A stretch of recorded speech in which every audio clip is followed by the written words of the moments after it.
மரகத தமால மலர் மொட்டுகளை மொய்க்கின்ற பொன்னிற கருவண்டு போ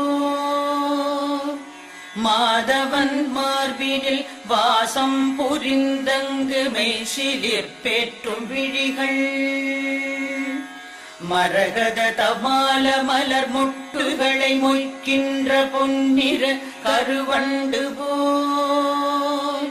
மாதவன் மார்பினில் வாசம் புரிந்தங்கு மெய்சிலிர் பேற்றும் விழிகள்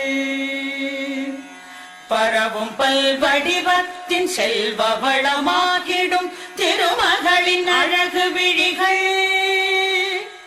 பறிவோடு அந்த இரு விழிகளின் கடை நோக்கு மங்களம் எனக் கருள்கவே.